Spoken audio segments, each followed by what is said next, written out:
हां, मी लाईव्ह गेलोय. हं. आता मी सुरू करू एक 10 मिनिट, 10 सेकंदात. हां, हो.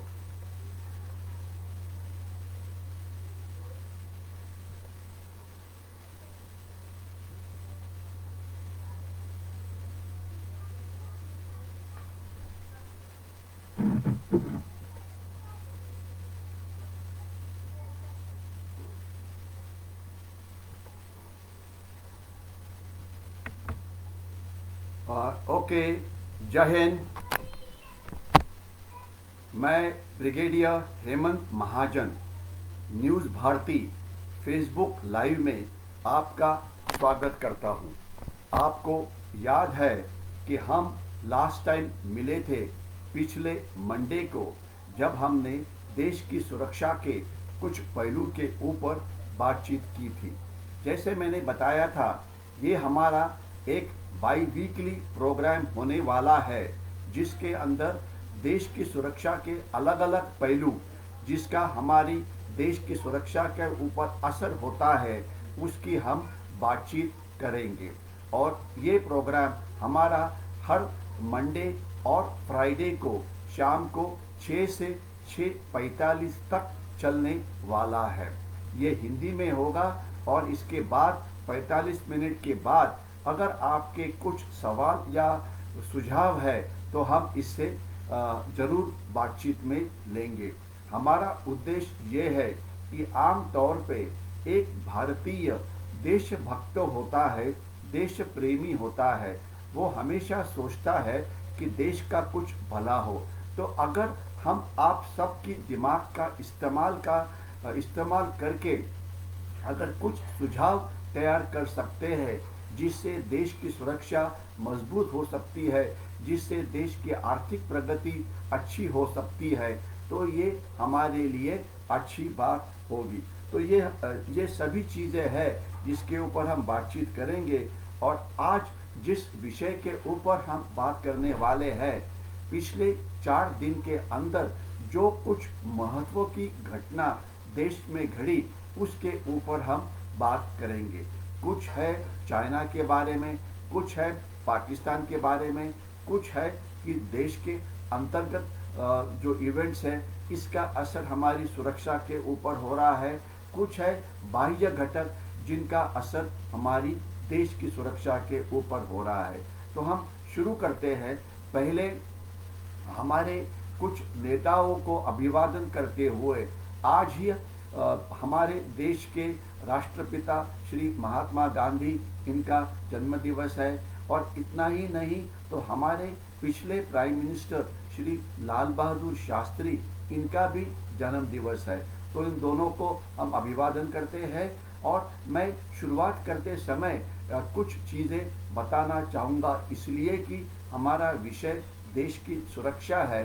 तो लाल बहादुर शास्त्री, उनका नेतृत्व जो 1965 वॉर के अंदर दिखाया था, उसके बारे में मैं केवल 2 मिनट बातचीत करूंगा कि इन्होंने किस प्रकार से देश को नेतृत्व दिया जब घड़ी कठिन थी. याद रखें कि 1962 के वॉर के अंदर जो चाइना के साथ हुआ था, हमारे पॉलिटिकल नेतृत्व का उसमें पराभव हुआ था.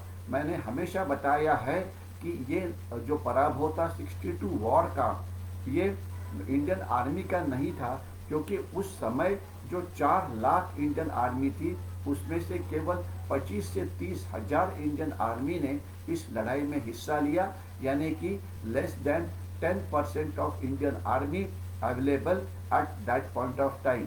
और इसके सिवाय इंडियन नेवी और इंडियन एयरफोर्स ने इस लड़ाई में हिस्सा नहीं लिया. याद रखें कि माउंटेनस एरिया के अंदर जहाँ पे ये लड़ाई 62 के हुई थी, अभी अक्टूबर के महीने में ही हुई थी, इसमें अगर एयरफोर्स का इस्तेमाल होता तो हम उनको बहुत तकलीफ पहुंचा सकते थे, लेकिन ये नहीं हुआ। खैर, 1962 के बारे में बात करना आज का मेरा विषय नहीं है। 1963 में पंडित जवाहरलाल नेहरू जी का डेथ हो गया और उसके बाद देश में सत्ता के लिए कुछ संघर्ष शुरू हुआ और अल्टीमेटली मैं पॉलिटिकल एस्पेक्ट्स में नहीं जाना चाहूँगा, लेकिन ultimately as a compromise candidate Shri Lal Bahadur Shastri ji को भारत का पंतप्रधान बनाया। जब ये सब चीज़ें चल रही थी, पाकिस्तान इसे बड़े इंटरेस्ट के साथ देख रहा था। उन्होंने सोचा कि 62 के वॉर में इंडिया का पराभव हो गया है, तो ये राइट समय है कि जब हम कश्मीर को भारत से छीन सकते हैं। तो इसलिए उन्होंने 1965 वॉर शुरू किया। 1965 वॉर ये काफ़ी दिन चला। मैं उसके ज़्यादा इस वॉर को ज़्यादा डिटेल में कवर नहीं करना चाहूँगा। अगर आप चाहेंगे, अगर आप ईमेल करते हैं तो शायद हम कभी बाद में इस विषय के ऊपर हम बातचीत कर सकते हैं। लेकिन मैं इतना ही बोलना चाहूँगा कि 62 के वॉर के अंदर हमारी सेना की जो हालात थी वो अच्छी नहीं थी। हमारा मॉडर्नाइजेशन यानी कि हमारे पास जो शस्त्र थे ये बहुत पुराने थे। मैं दो एग्जाम्पल देना चाहूँगा। हमारे जो रणगाड़े थे, हमारे जो बैटल टैंक्स थे, वो सेंचुरियन और शेरमन थे, जो सेकेंड वर्ल्ड वॉर में इस्तेमाल हुए टैंक थे और हमारा देश छोड़ के बाकी कोई भी उसका इस्तेमाल नहीं करता था। यानी कि हमारे टैंक्स ये बहुत ही ऑब्सोलीट थे या बहुत ही पुराने थे। इतना ही नहीं तो हमारी एयरफोर्स के पास जो विमानें थी, नैट था कि जो एक छोटा सा विमान था, ये भी दूसरे महायुद्ध का विमान था। उसकी तुलना में पाकिस्तान के पास जो विमान और टैंक्स थे वो मोस्ट मॉडर्न थे। उनके पास टैंक्स थे, उसे पैटर्न बोला जाता था, पैटर्न टैंक उनका नाम था। आपको याद है कि जनरल पैटर्न ये दूसरे महायुद्ध का एक अमेरिकन हीरो था और उसके नाम पे जो टैंक अमेरिका ने बनाया था वो उस समय का मोस्ट मॉडर्न टैंक था, वो पाकिस्तान के पास था। और इतना ही नहीं तो उस समय के जो मोस्ट मॉडर्न फाइटर जेट्स थे, सेबर जेट, ये पाकिस्तान के पास थे। यानी कि जब तक सवाल है मॉडर्नाइजेशन का, मॉडर्नाइजेशन के अंदर पाकिस्तानी आर्मी हमारे बहुत ही आगे थी। और इसी समय हमारी नेतृत्व ने हमारे आर्म फोर्सेस के ऊपर बिल्कुल नज़र नहीं दिया था। आपको याद है कि 62 के बारे में एक स्टेटमेंट है हमारे उस समय के प्राइम मिनिस्टर का, जिसमें उन्होंने बोला है, जब हमारे chief of army staff general Thimayya गए थे प्राइम मिनिस्टर साहब के पास उन्हें बताने के लिए कि देश की सुरक्षा के लिए क्या पहलू होते हैं, तभी प्राइम मिनिस्टर साहब को गुस्सा आया और उन्होंने बोला कि we don't require defence policy, our policy is ahimsa, we don't require army, police are good enough to take care of India's security needs, there will be no war between India and China, and in the most unlikely event of there being one, I am capable of resolving it at a diplomatic level। यानी कि हमें army की ज़रूरत नहीं है, police हमारे लिए काफ़ी है। चाइना और इंडिया के बीच में लड़ाई नहीं होगी और अगर होती है तो डिप्लोमेटिकली मैं इसे रोक सकता हूँ। ये कैसे गलत था, 62 में हमारी पॉलिटिकल नेतृत्व का कैसे पराभव हुआ, ये एक हिस्ट्री है। लेकिन जो अभी बाद में जब सब चीज़ें शुरू हो गई तो मॉडर्नाइजेशन नाम की चीज़ तभी शुरू हुई नहीं थी। लेकिन हमारा जो नेतृत्व था, हमारी जो आर्मी थी ये अच्छी थी। हमारे उस समय सेनापति थे जनरल चौधरी, जो वेस्टर्न आर्मी कमांडर जहाँ पे सब लड़ाई हुई वो थे लेफ्टिनेंट जनरल हरबख्श सिंह। और लड़ाई कैसे हुई मैं ज़्यादा डिटेल में नहीं चाहूँगा, लेकिन मैं शास्त्री जी इसलिए कि उनका आज बर्थ एनिवर्सरी है, उनके बारे में बात करना चाहूँगा। लड़ाई शुरू हो गई और जो उनके टैंक्स थे पाकिस्तान के, उन्होंने छम की एरिया से, जो जम्मू के सामने है, वहाँ से उन्होंने अखनूर की तरफ आना शुरू किया। और अखनूर के पास हमारा ओनली रोड लिंक जो पुंछ राजौरी के लिए जाती है वो थी। अगर वो टूट जाती तो हमारा पुंछ राजौरी का जो कम्युनिकेशन था वो टूटना था। तो जनरल चौधरी इमीडिएटली हमारे देश के जो डिफेंस मिनिस्टर थे श्री यशवंतराव चौहान, उनके पास गए उनको बोलने के लिए कि अभी एयरफोर्स का इस्तेमाल करना जरूरी है, क्योंकि उसके बिना हम जो आर्मर्ड थ्रस्ट पाकिस्तान का आ रहा है उसे हम रोक नहीं सकते हैं।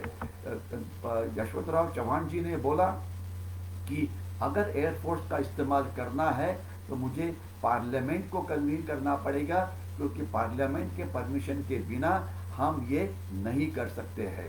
जनरल चौधरी जी ने उनको बोला कि नहीं, इसके लिए समय नहीं है, फैसला आपको ही करना पड़ेगा, और वो भी तुरंत, क्योंकि अगर आप फैसला नहीं करते तो हमारा जो रोड है वो कट ऑफ हो जाएगा और वो हमारे लिए एक बहुत बड़ा मिलिट्री सेटबैक होगा। यशवंतराव जी ने सोचा और उन्होंने बोला कि ठीक है, आप एयरफोर्स का इस्तेमाल करें। एयरफोर्स का इस्तेमाल हुआ और तभी हमारे एयरफोर्स के जो चीफ थे उन्होंने 40 मिनट के अंदर हमारे हवाई जहाज हवा में आए और जो आर्मर्ड थ्रस्ट था वो रोका गया। तो उसके लिए क्रेडिट देना चाहिए यशवंतराव चौहान को, जिन्होंने बड़ा अच्छा फैसला लिया। इंडियन एयरफोर्स को एयर मार्शल अर्जन सिंह तभी चीफ थे हमारे एयरफोर्स के, उन्होंने बहुत ही अच्छी तरह से, और अर्थात वो जो फाइटर पायलट्स जिन्होंने एक्चुअली हमला किया, ये सब हमारी प्रशंसा के लिए पात्र है। तो ये पहला हुआ जब यशवंतराव चौहान ने अपना नेतृत्व कौशल्य दिखा दिया। उनको लड़ाई का कोई अनुभव नहीं था, लेकिन जब नेतृत्व अच्छा होता है तो वो क्या कर सकता है, इसका वो एग्जाम्पल था। फिर लड़ाई चालू रही और अचानक पाकिस्तान ने हमारे पंजाब के अंदर रणगाड़ों के साथ प्रवेश किया, और रणगाड़ों के साथ जब प्रवेश किया तब फिर जनरल चौधरी लाल बहादुर शास्त्री जी के पास गए। उन्होंने बोला कि अभी ये जो टैंक्स हैं उनके वो खेमकरण की तरफ आ रहे हैं। अगर आप पंजाब के हैं तो आपको ये सब एरिया पता होगा। खेमकरण जो एक बॉर्डर टाउन है, उसके बाद हमारी खेती है, वल्टवा है, अलग अलग प्रकार के चीज़ें हैं। तो ये उस तरफ उनके टैंक आ रहे थे, और तभी जनरल चौधरी ने बोला कि अगर इस आर्मर्ड थ्रस्ट को अगर आपने रोकना है तो हमें पाकिस्तान के खिलाफ एक और अलग फ्रंट खोलना पड़ेगा, और हम लाहौर की तरफ जाना चाहेंगे। लाल बहादुर शास्त्री जी ने फिर बोला कि नहीं, इसके लिए मुझे पार्लियामेंट की परमिशन चाहिए। हमने जनरल चौधरी ने बोला कि इसके लिए समय नहीं है, आपको तुरंत हाँ बोलना पड़ेगा। शास्त्री जी ने सोचा और उन्होंने बोला कि ठीक है, आप हमला करिए, आप पाकिस्तान के खिलाफ आर्मी को पाकिस्तान में घुसने के लिए मैं आपको परमिशन देता हूँ। तब एक हिस्ट्री क्रिएट हुई और इंडियन आर्मी ने 1947 के बाद पहली बार इंटरनेशनल बॉर्डर क्रॉस करके सियालकोट की तरफ, लाहौर की तरफ कुछ करना शुरू किया। उसके बाद जो हुआ वो एक हिस्ट्री है, एक गौरवशाली हिस्ट्री है, जहाँ पे हमारे हीरोज अलग अलग थे। Major general Rajendra Singh sparrow, उनकी आमद देव, उन्होंने अच्छा काम किया। हमारे बाद में एक जनरल वैद्या थे जो महाराष्ट्र के एक सुपुत्र थे, उनको वहाँ पे महावीर चक्र मिला। उसके बाद लेफ्टिनेंट कर्नल तारापोर, यानी कि कुछ अधिकारी थे, हमारी फौज थी, हमारे टैंकों ने वहाँ हमारी फौज ने वहाँ पे बहुत अच्छा काम किया। इतना ही नहीं तो खेमकरण के अंदर CQMH अब्दुल हमीद, इन्होंने 5 टैंक उड़ाए पाकिस्तानी आर्मी के। Rest is a history. 65 war हमने जीता, और 62 के सेटबैक के बाद ये वॉर जीतना एक हमारे लिए बहुत ही बड़ी चीज़ थी, जिसके लिए लाल बहादुर शास्त्री जी को हमने बधाई देनी चाहिए। और इसके सिवाय अर्थात इंडियन आर्मी जिन्होंने इसमें बहुत ही बड़ा काम किया, कुछ हमारे हीरोज़ थे जिनके बारे में अगर कभी बात करना है, अगर आप चाहेंगे तो हम उनकी याद को ताज़ा कर सकते हैं। तो ये 2 हीरोज़ थे, ये वॉर हमने जीता, तो मैंने सोचा इसलिए कि आज 2 अक्टूबर है तो इन हीरोज़ को याद करना अच्छा होगा। इसके सिवाय आज चाइना के साथ हमारा जो स्टैंड ऑफ है ये 5 मई से शुरू हुआ है। वहाँ पे क्या चल रहा है रोज ही न्यूज़पेपर में आता है। हम चाइना के खिलाफ अलग अलग फ्रंट के ऊपर लड़ाई लड़ रहे हैं, जिसे हाइब्रिड वॉर लड़ा जाता बोला जाता है। तो मैं कुछ इम्पोर्टेंट इवेंट्स, एक तो है मिलिट्री इवेंट्स, इसके बारे में पहले बातचीत करूंगा। चाइना ने सोचा था कि उनका प्रोपेगेंडा वॉर, उनका डिसइंफॉर्मेशन वॉर या उनका अपप्रचार युद्ध या उनका दुष्प्रचार युद्ध, जिससे क्या होगा उनकी आर्मी को देखते हुए इंडियन आर्मी डर जाएगी, इंडियन पॉलिटिकल लीडरशिप डर जाएगी और वो नीच पे आएंगे और वो बोलेंगे कि हम चलो डिप्लोमेटिकली बातचीत करते हैं और आप जो बोलेंगे हम आपकी बातचीत बिल्कुल सुनेंगे। ऐसा नहीं हुआ है।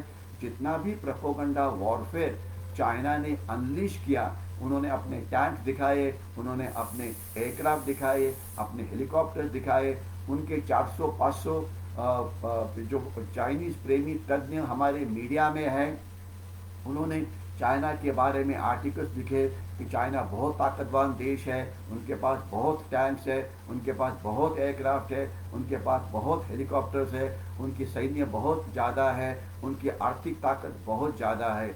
अभी इन तज्ञों को पूछने के समय आ गया है, तो क्या हुआ, इनके टैंक अभी क्या सो रहे हैं क्या, उनके एयरक्राफ्ट क्या अभी सो रहे हैं क्या, केवल वो वीडियो ही दिखाते रहेंगे।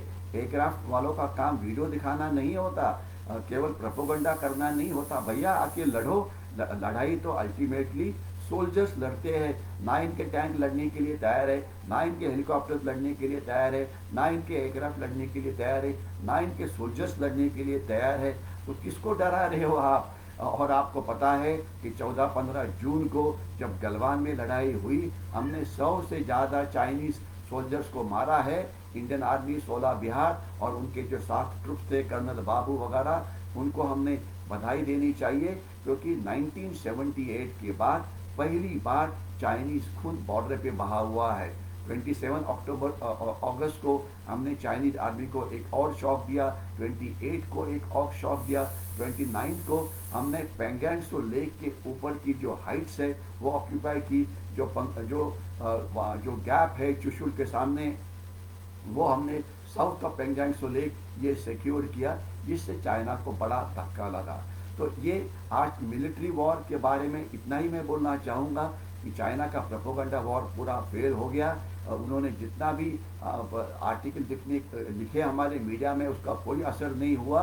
और आज चाइना बोल रहा है कि 1959 में जो जिसके ऊपर हमने प्रपोजल दिया था लाइन ऑफ एक्चुअल कंट्रोल के बारे में, इसके ऊपर अभी हम बातचीत कर सकते हैं। यानी कि चाइना अभी बातचीत करने की सोच रहा है। हमें कोई भी बातचीत की कोई ज़रूरत नहीं है। ज़रूरत अभी चाइना को है, क्योंकि उनको समझ में आया है कि उनका जो सेना है वो माउंटेन वॉरफेयर करना उनकी बस की बात नहीं है।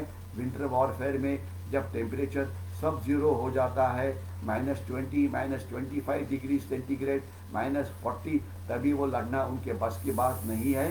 क्योंकि चाइनीज़ आर्मी जो है ये एक सॉफ्ट आर्मी है। इनके जो सोल्जर्स है ये सब अपर मिडिल क्लास से आते हैं। अपर मिडिल क्लास के जो सोल्जर्स होते हैं वो वन चाइल्ड पॉलिसी जो चाइना ने अख्तियार की थी, उसमें उनका जन्म हुआ है। 70-80% सोल्जर्स ऐसे फैमिली से आते हैं जहाँ पे उनके फैमिली में केवल वन चाइल्ड था, इसलिए उनको बहुत ही सॉफ्ट बनाया हुआ है। घर में उनका बहुत कौतुक हुआ है। तो क्या ये लड़ने के लिए तैयार है? तो शॉर्ट में बिल्कुल नहीं। तो ये लड़ने के लिए तैयार नहीं है। जब चाइनीज आर्मी को बोला गया कि आप जाके लड़ो, तो वो बोलता कि हम नहीं लड़ेंगे। और इसके बाद SFF यानी कि स्पेशल फ्रंटियर फोर्स ने जो उनको शॉक दिया, वो उनको बहुत ही अच्छा मुक्का मारा गया।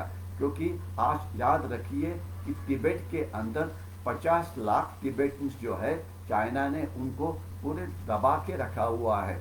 और यही तिब्बतियंस आज स्पेशल फ्रंटियर फोर्स के कमांडोज के तौर पे उन्होंने चाइना को एक बड़ा शॉक दिया, जिसमें चाइना के कुछ सोल्जर्स पकड़े हुए हैं। इस प्रकार की सोशल मीडिया के ऊपर खबर फैल रही है।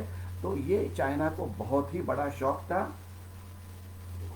इसलिए कि तिब्बतियंस जो कुछ नहीं कर पा रहे थे तिब्बतियन प्लेटो के ऊपर, उसी तिब्बतियंस ने इंडियन आर्मी के ऑफिसर्स के नेतृत्व के नीचे जो काम किया है वो प्रशंसनीय है।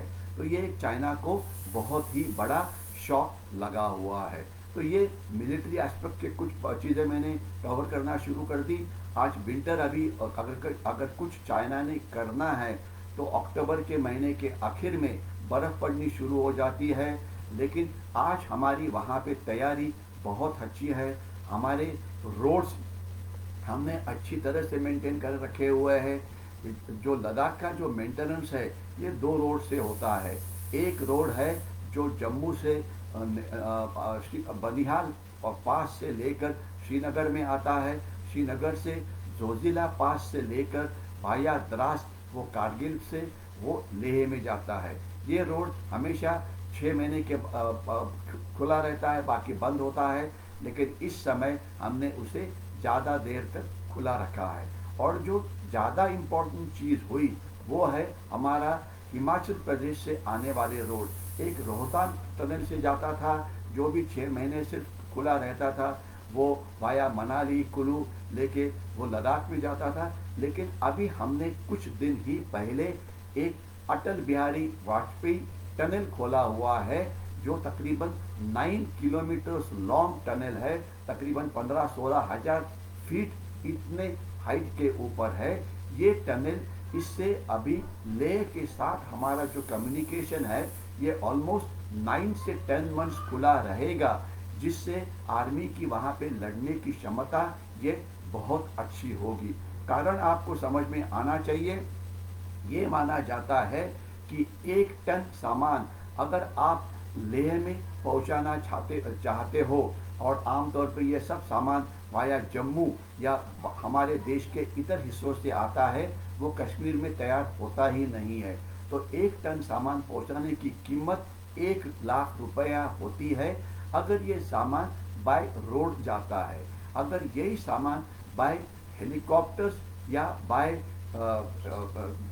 विमानों के द्वारा, यानी कि IL-76 है, हमारे हरक्यूलिस विमान है, हमारे AN-32 है, अगर वहाँ जाता है तो इसकी कॉस्ट 15 गुना ज़्यादा बढ़ती है, यानी कि 15 लाख रुपीज़ पर टन अप्रॉक्सीमेटली ये कीमत होती है।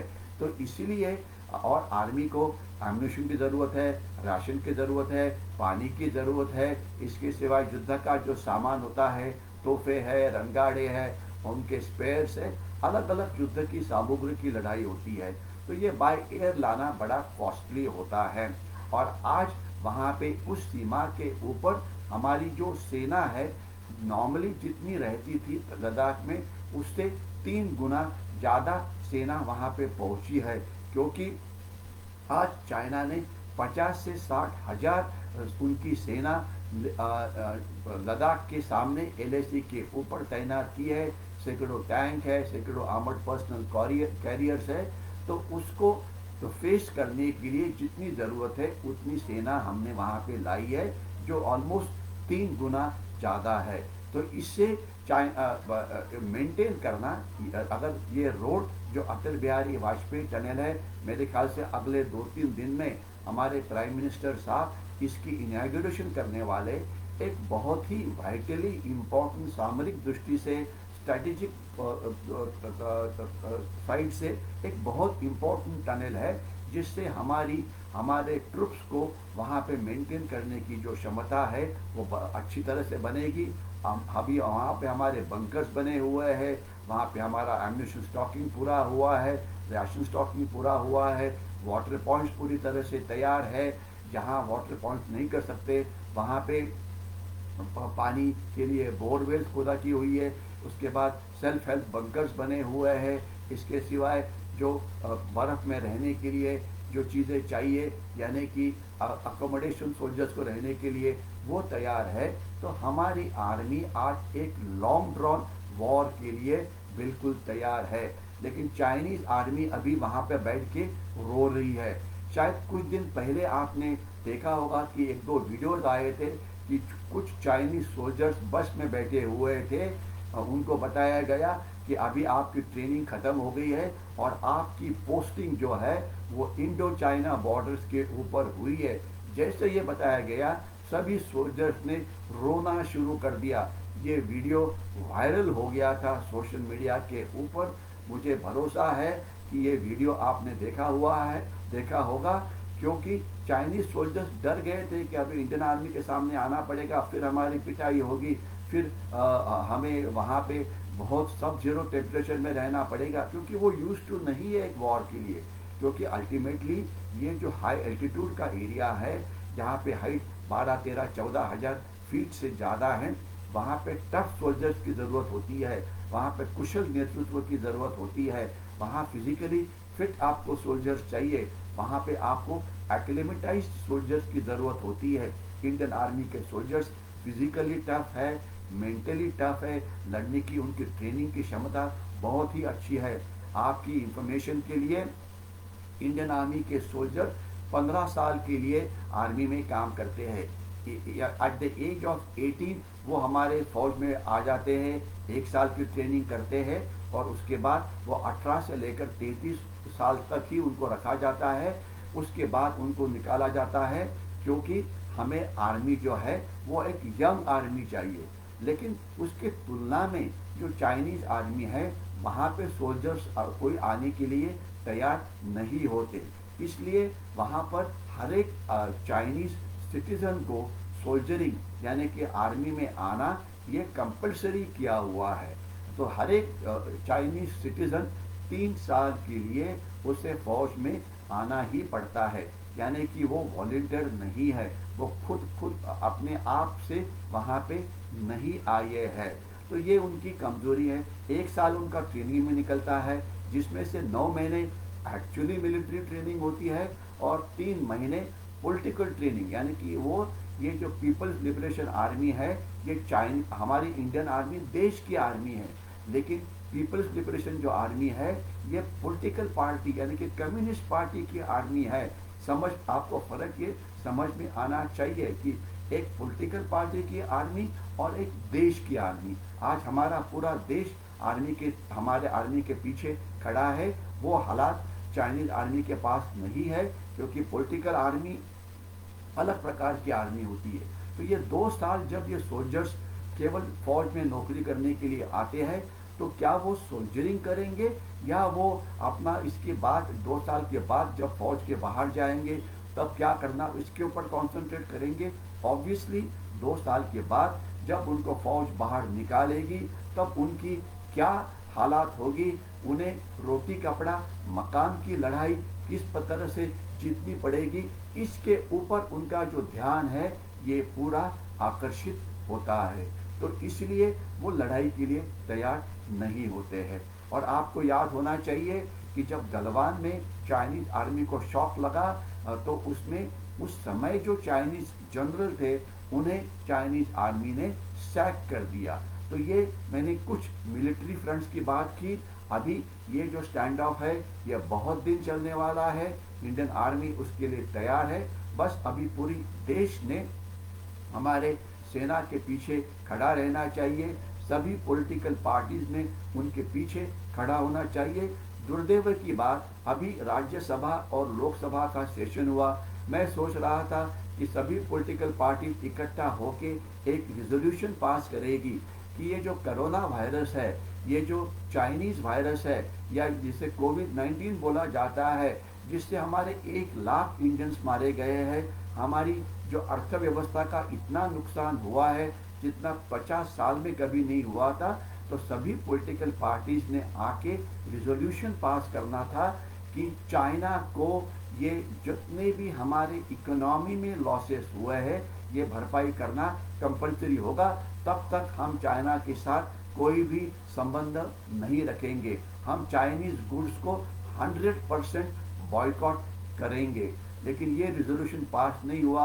अभी अलग अलग स्टेट्स की असेंबली शुरू हो जाएगी, तो मैं सभी पॉलिटिकल पार्टीज को निवेदन करता हूं कि एक सर्वमत से एक रिजोल्यूशन पास करिए कि चाइना को पूरा हमारा नुकसान भरपाई करना पड़ेगा, क्योंकि ये चाइना ने हमारे देश के ऊपर चलाया हुआ एक थर्ड वर्ल्ड वॉर है, जो एक बायोलॉजिकल वॉर है। इतना नुकसान हमारा पहले कभी नहीं हुआ था।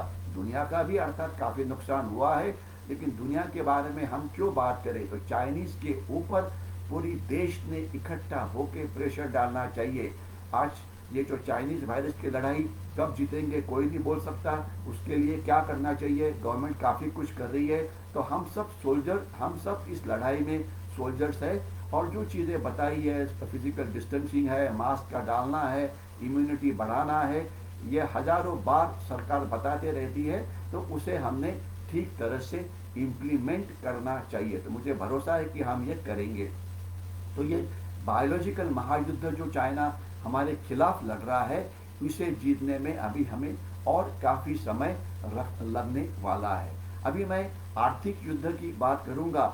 इस आर्थिक युद्ध जो चाइना ने हमारे खिलाफ शुरू किया था, पहले ये चाइनीज इकोनॉमी का हमारे अंदर इन्फिल्ट्रेशन था, उसके बाद फिर वो युद्ध बन गया, इसके बाद फिर वो महायुद्ध बन गया। तो मैं उसमें दो चीजें के ऊपर आपका ध्यान आकर्षित करना चाहता हूं कि 2019 की अगर आप इकोनॉमिक आंकड़े ले, इकोनॉमिक स्टैटिस्टिक्स ले, तो चाइना ने 2019 साल के अंदर हमें 90 बिलियन डॉलर्स का सामान एक्सपोर्ट किया। मैं रिपीट करता हूं, 90 बिलियन डॉलर्स।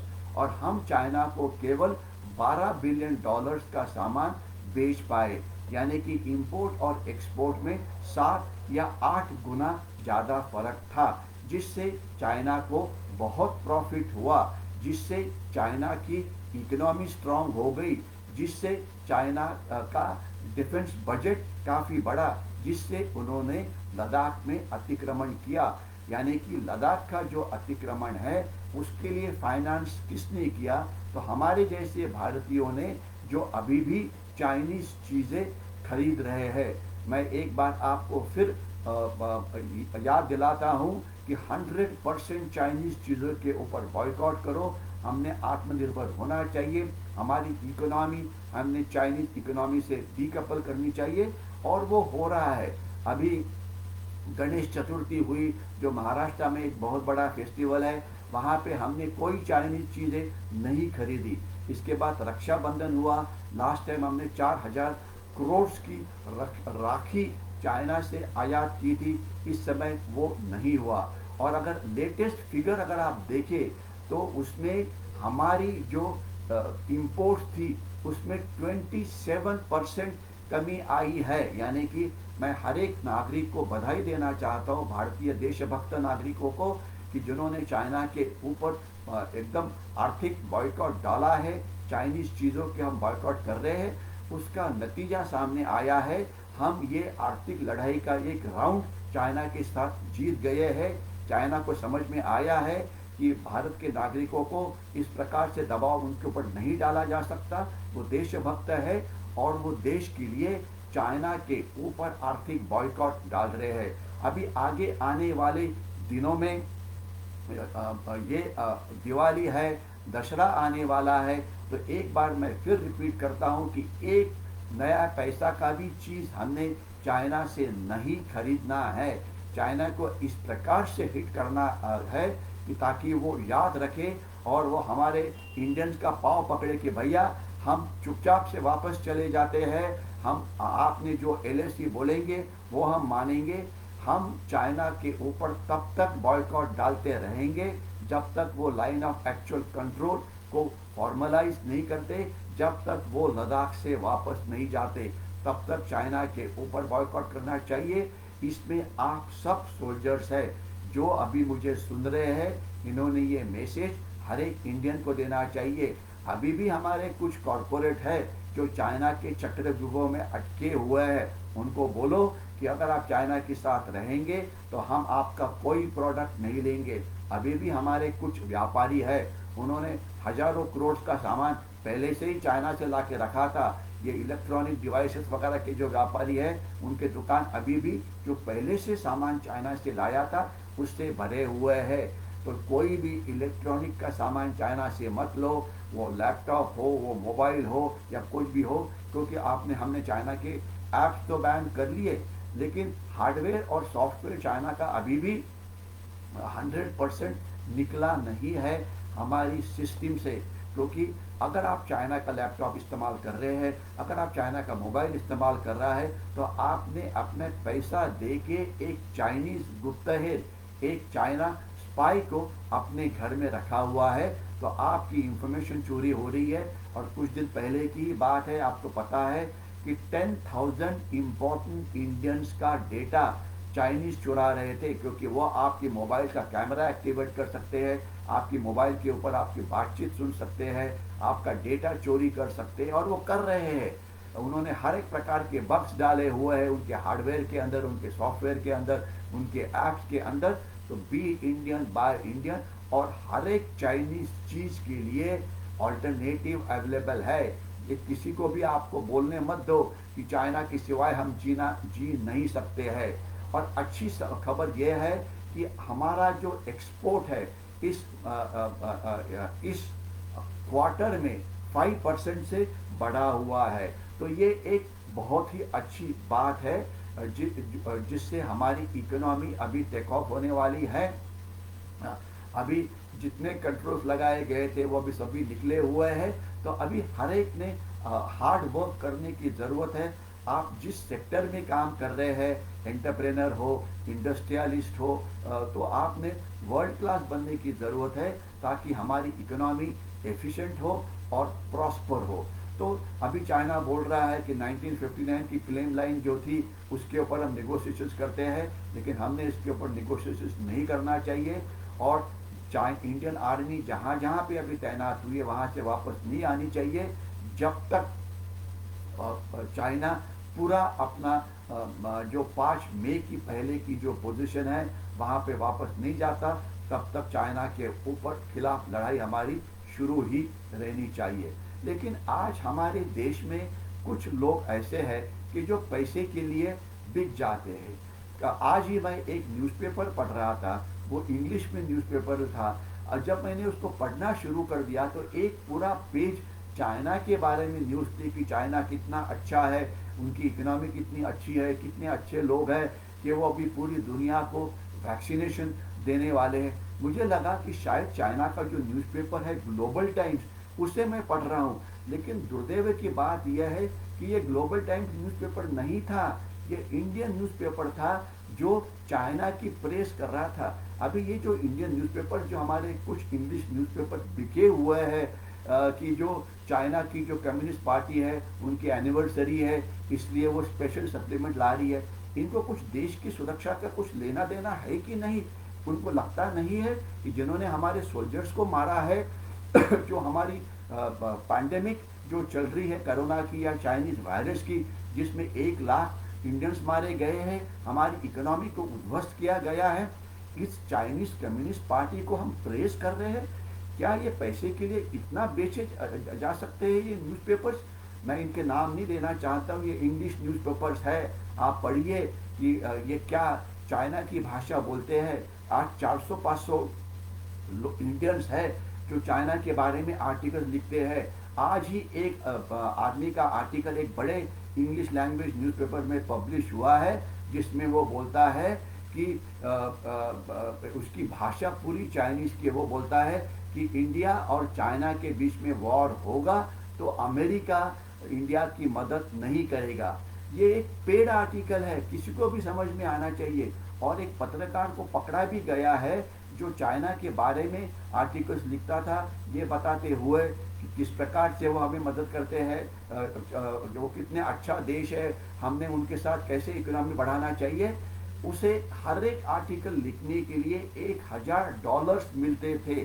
तो इस प्रकार के 500, 600, 700 बिके हुए इंडियंस आज हमारे देश में है, उनके मैं नाम नहीं लेना चाहता हूं, जो इस प्रकार के आर्टिकल्स लिखते हुए चाइना का प्रोपेगेंडा हमारे देश में करते हैं। कुछ टीवी एंकर्स है, कुछ न्यूज़पेपर में है, कुछ सोशल मीडिया के ऊपर एक्टिव है कि जो उल्टी सुल्टी बात करते हैं, इनके ऊपर हमने उनके ऊपर भी बॉयकॉट डालना चाहिए। अगर हो सकता है तो उनके खिलाफ भी देश के कानून के नीचे कार्रवाई ये शुरू होनी चाहिए। एक बड़ी अच्छी असेसमेंट चाइना के न्यूज़पेपर्स में आई हुई है। वो पहले बोलते थे कि ये जो इंडिया नाम का देश है ये पूरा डिवाइडेड है, वहाँ पे पॉलिटिकल पार्टीज एक दूसरे से झगड़ा करती रहती है, वहाँ की गवर्नमेंट बहुत वीक है, उन्हें देश के साथ कुछ लेना देना नहीं है। इस प्रकार की उनकी असेसमेंट थी कुछ देर पहले की। लेकिन अभी लद्दाख के स्टैंड ऑफ के बाद उनकी असेसमेंट ये है कि ये इंडियन आर्मी अभी गवर्नमेंट का बातचीत नहीं सुन रही है, गवर्नमेंट वो ज़्यादा आक्रामक कार्रवाई कर रही है। तो इसको ये क्या ये इंडिपेंडेंट आर्मी हो गई है क्या? तो इस आर्मी को सॉर्ट आउट करने के लिए क्या करना चाहिए? ये हमारे वेपन से क्यों नहीं डरती है? इस प्रकार से आर्टिकल शुरू हुए हैं और उन्होंने अभी अलग अलग ऑप्शंस देने शुरू किए हैं कि अगर अगर हमने इंडियन आर्मी को सॉर्ट आउट करना है तो किस प्रकार से लड़ाई लड़नी पड़ेगी, हमें उनके ऊपर किस प्रकार से मिसाइल से हमला करना पड़ेगा, उसके बाद हमारे टैंक्स किस प्रकार से आएंगे, हमें साइबर अटैक किस प्रकार से करना पड़ेगा। लेकिन उनके लिए मेरा एक ही है, भैया ये डिस्कशन बंद करो। और हिंदी मूवीज़ में जैसे दो बदमाश एक दूसरे से केवल बातचीत करके लड़ाई कर रहे हैं, और एक बड़े हमारे कॉमेडियन थे कादर खान, वो उनको बोलते हैं कि भैया अभी चिल्लाना बंद करो और कुछ मुक्के के हाथ लड़ाई भी शुरू करो, केवल बातचीत ही करते रहेंगे क्या आप? तो यही सवाल आ गया है ये चाइनीज एक्सपर्ट को पूछने का कि केवल आप बातचीत ही करेंगे, केवल आप प्रोपेगेंडा वॉर ही करेंगे? अरे लड़ो, हिम्मत है तो लड़ो, करके दिखाओ कि जो पैंगोंग लेक का जो ऊपर वाला एरिया जो इंडियन आर्मी ने कैप्चर किया है, उसमें हेलमेट नाम का एरिया है जहाँ पे 84 चाइनीज सोल्जर्स का डेथ हुआ था 1962 वॉर में। हिम्मत है तो उसको लेके दिखाओ। तो ये हिम्मत चाइनीज आर्मी में है कि नहीं, ये आगे आने वाला समय बताएगा। लेकिन अभी तक 5.5 महीने से ज़्यादा हो गए हैं वो डर रहे हैं लड़ाई लड़ने के लिए। तो ग्लोबल 10 का ये जो प्रोपेगेंडा है, चाइनीज मीडिया का जो प्रोपेगेंडा है, उनके जो हस्तक हमारे देश में उनका जो प्रोपेगेंडा है, ये पूरा फेल हुआ है। तो अभी चाइना कुछ अलग प्रकार की टैक्टिक्स का अभी इस्तेमाल करना चाहता है। आज की ही बात है, हमने हमारे 3 सोल्जर्स को हमारे लास्ट रिस्पेक्ट पे करनी चाहिए। हवलदार कुलदीप सिंह 15 सिखलाई का, राइफलमैन शुभम सिंह 8 जम्मू और कश्मीर राइफल का, जिन्होंने अपने प्राण का बाजी लगाया। आज कुपवाड़ा के अंदर आज वहाँ पे बहुत ही हेवी फायरिंग हुआ, हमने पाकिस्तान को बहुत नुकसान भी पहुँचाया है। लेकिन पाकिस्तान ने इसमें आर्टिलरी का इस्तेमाल किया, आर्टिलरी यानी कि तोपखाना, जिनकी रेंज 10 किलोमीटर से लेकर 20, 25, 30 किलोमीटर इतनी होती है, उनके गोले बहुत हेवी होते हैं। तो इस फायरिंग के अंदर हमारे ये 2 सोल्जर, हवलदार कुलदीप सिंह 15 सिखलाई का, rifleman Shubham Singh 8 Jammu and Kashmir rifle का, इन्होंने अपने प्राण की बाजी वहाँ पे लगाई। हमने पाकिस्तान का भी नुकसान किया, लेकिन हमने इन 2 सोल्जर को खो दिया। इसके सिवाय एक और सोल्जर हमने खो दिया कृष्णा घाटी के अंदर, मच्छल सेक्टर के अंदर, वहाँ पर भी हमारे एक सोल्जर को हमने खो दिया। तो इनको हमने रिस्पेक्ट पे करने चाहिए। तो क्योंकि ये इस प्रकार की फायरिंग क्यों हो रही है? पाकिस्तान 370 कलम निकालने के बाद हमारे कुछ एक्सपर्ट ने बताना शुरू कर दिया अभी पाकिस्तान बहुत गुस्सा होगा, चाइना बहुत गुस्सा होगा। 1 साल हो गया है, लेकिन पाकिस्तान ना लड़ाई लड़ सका, ना कुछ कर सका। वो अभी पाकिस्तान की लड़ाई लड़ने की हिम्मत ही नहीं है, क्योंकि आज 50% से ज़्यादा जो पाकिस्तानी आर्मी है वो उनके देश के अंदर ही इंटरनल सिक्योरिटी में लगी हुई है। यानी कि आज वजीरिस्तान में दहशतवाद है उनका, आज उनका फाटा फेडरली असेंबल ट्राइबल एरिया, वहाँ के लोग पाकिस्तान से अलग होना चाहते हैं। बलूचिस्तान में स्वतंत्रता मूवमेंट शुरू है, जियो सिंध नाम की ये मूवमेंट शुरू है। तो आज 50% आर्मी आज पाकिस्तान के अंदर एंटी स्वतंत्रता मूवमेंट अभियान में लगी हुई है। पहले 85% आर्मी ये होती थी इंडियन पाकिस्तान बॉर्डर के ऊपर, और केवल 15% आर्मी ये अफगानिस्तान बॉर्डर के ऊपर होती थी। अभी वो 50% देश की रक्षा करने में लगी हुई है। और इतना ही नहीं, तो एक वहाँ पे एक वाइट एलिफेंट है, एक सफ़ेद हाथी है, जिसे कुछ लोग चाइना पाकिस्तान इकोनॉमिक कॉरिडोर के नाम से पुकारते हैं, जो एक 4,500 किलोमीटर का रास्ता जो पाकिस्तान के ग्वाडर बंदर से निकलते हुए, बलूचिस्तान से निकलते हुए, सिंध से निकलते हुए, पाकिस्तानी ऑक्यूपाइड जम्मू कश्मीर से, गिलगित बाल्टिस्तान से वो पहुंचता है पाकिस्तान के चाइना के शिनजियांग प्रोविंस के अंदर। तो वहाँ पे 3 डिवीजन आज पाकिस्तानी आर्मी की इसका रक्षा करने में लगी हुई है।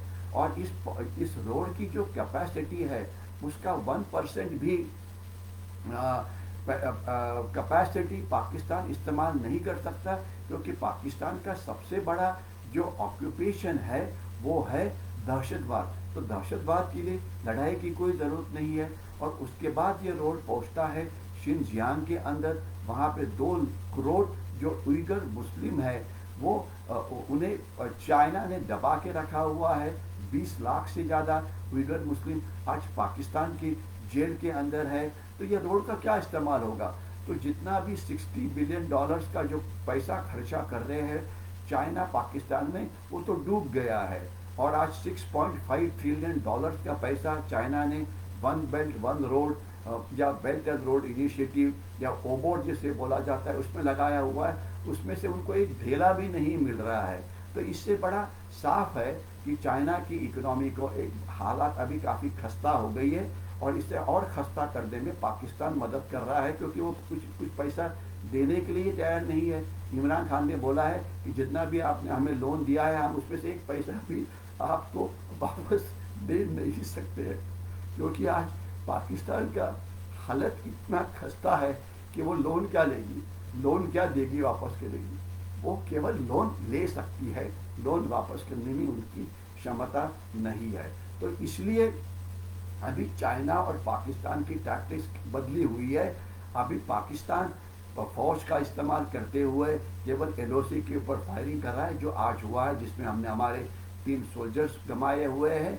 और इसके सिवाय वो फायरिंग का इस्तेमाल करते हुए जो दहशतवादी है उनको हमारे कश्मीर वैली में घुसाना चाहता है। क्योंकि आज प्रॉब्लम यह है कि जो कश्मीरी है दहशतवादी, पहले ये समय वो ज़्यादा उनको दहशतवादी वहाँ मिल नहीं रही है।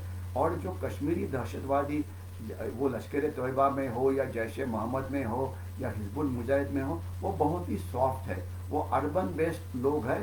तो वो फेसबुक के ऊपर अपनी फ़ोटो तो डाल सकते हैं, लेकिन उनकी हिम्मत नहीं है लड़ाई करने की। और अगर आप न्यूज़ पढ़ते होंगे तो हफ्ते में 3, 4, 5 दहशतवादियों को मारने में इंडियन आर्मी को कामयाबी तो मिलती ही है। तो और तो उसकी जो रिप्लेसमेंट है, आज ये माना जाता है 150-200 से भी कम दहशतवादी कश्मीर वैली में शायद कार्यरत हैं। जो साउथ ऑफ पीर पंजाल का एरिया है, यानी कि जम्मू उधमपुर का एरिया, वहाँ पे एक भी दहशतवादी आज स्थित नहीं है। लेह लद्दाख में एक भी दहशतवादी वहाँ पे नहीं है। तो दहशतवाद जो है वो केवल कश्मीर वैली के कुछ हिस्सों में ही है। तो उन्हें मदद करने के लिए पाकिस्तान दहशतवादी भेजना चाहता है पाकिस्तान से। आम तौर पे काफ़ी ज़्यादा पाकिस्तानी दहशतवादी ये होते थे, कोई बलूचिस्तान से आता था, ज़्यादा पख्तूनिस्तान से आते थे। लेकिन अभी पख्तूनिस्तान के जो लोग हैं यही आज उनका हालात वो पाकिस्तान से अलग होना चाहते हैं।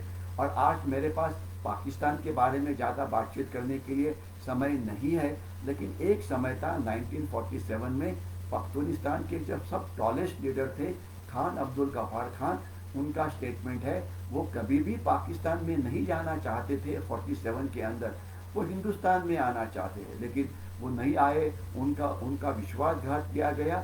वो एक हिस्ट्री है। तो ये सब चीज़ें आज पाकिस्तान को सामने आ रही है। और लगता है कि पाकिस्तान क्या बलूचिस्तान उनके साथ रहना नहीं चाहता, सिंध उनके साथ नहीं रहना चाहता, नॉर्थ वेस्ट फ्रंटियर प्रोविंस उनके साथ रहना नहीं चाहता। पाकिस्तानी इकोनॉमी की हालात काफ़ी ख़राब है, तो उनका हालात काफ़ी ख़राब है। और जब तक सवाल है चाइना का, उइगर मुस्लिम चाइना के साथ बहुत ही नाखुश है। तिब्बतन जो है वो चाइना से बहुत ही नाखुश है।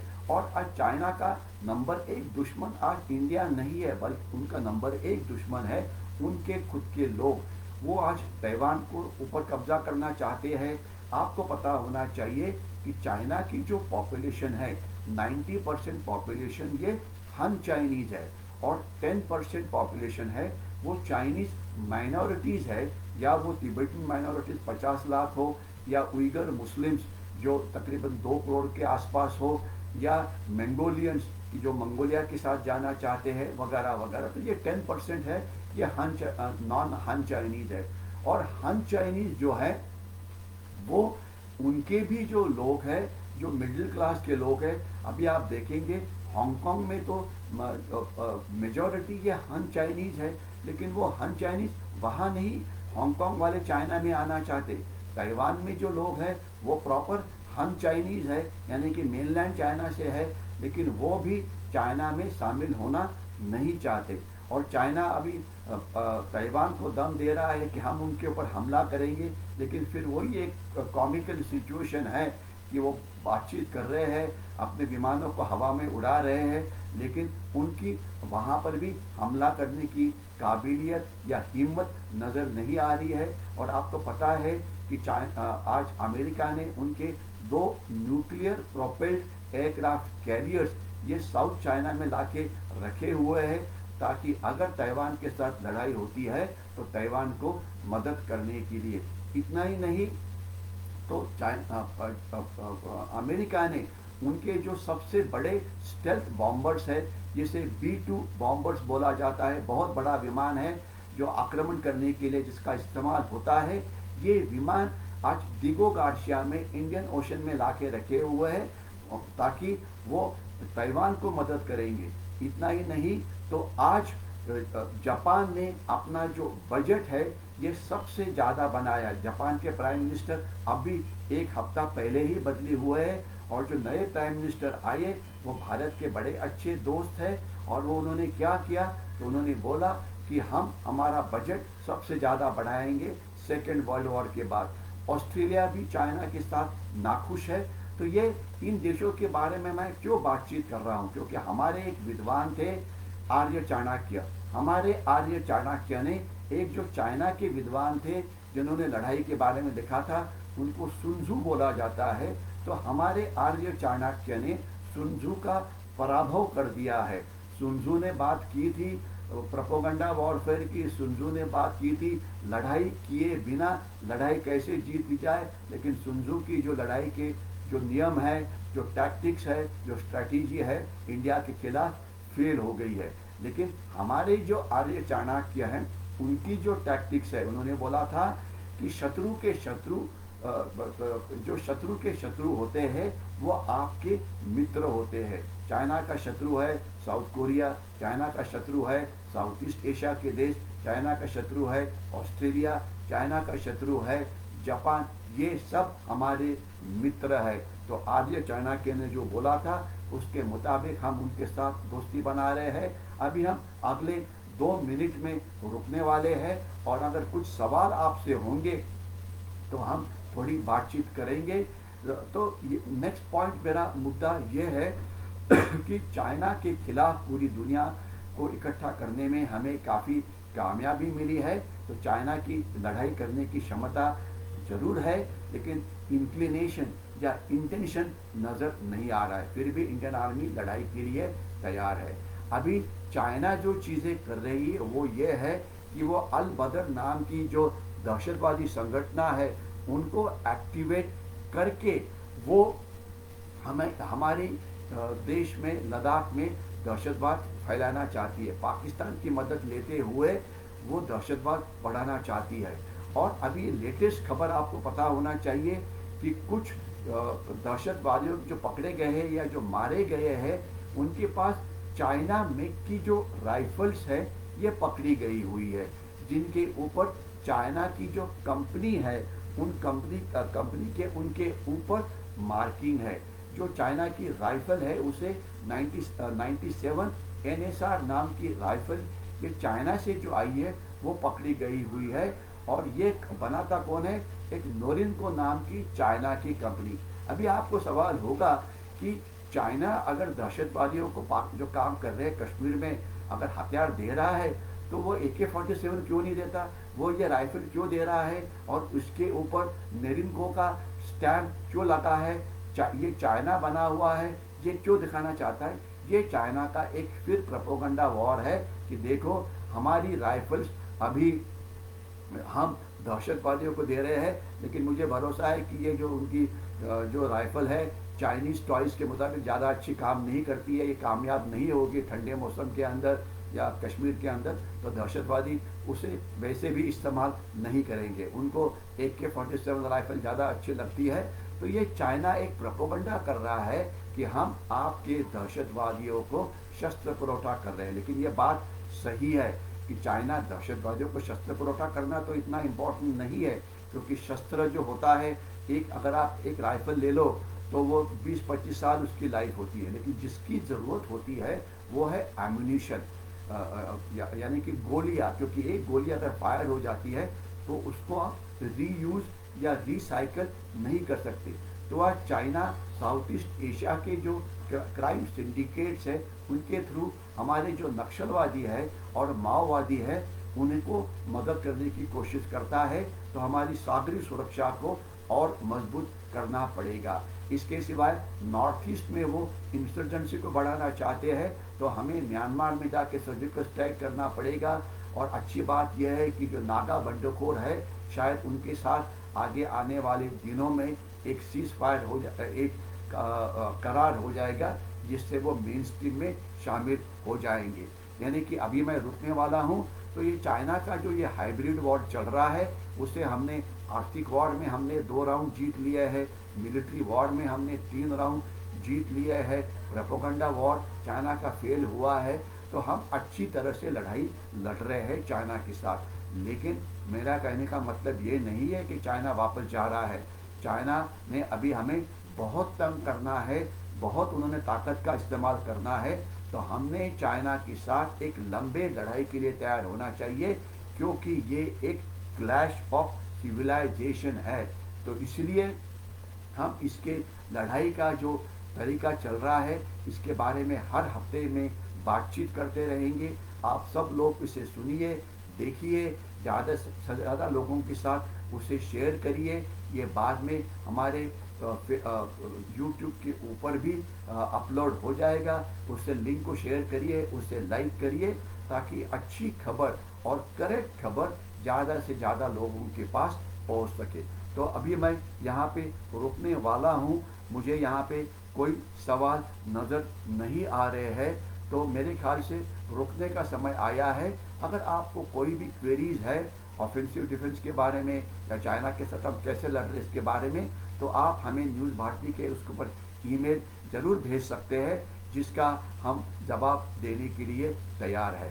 तो मेरे ख्याल से मैं यहीं पे अभी रुकता हूँ, और आगे आने वाले हम अभी अगले मंडे को एक बार फिर मिलेंगे, जब हम जो अगला हिस्सा है उसके बारे में बातचीत करेंगे।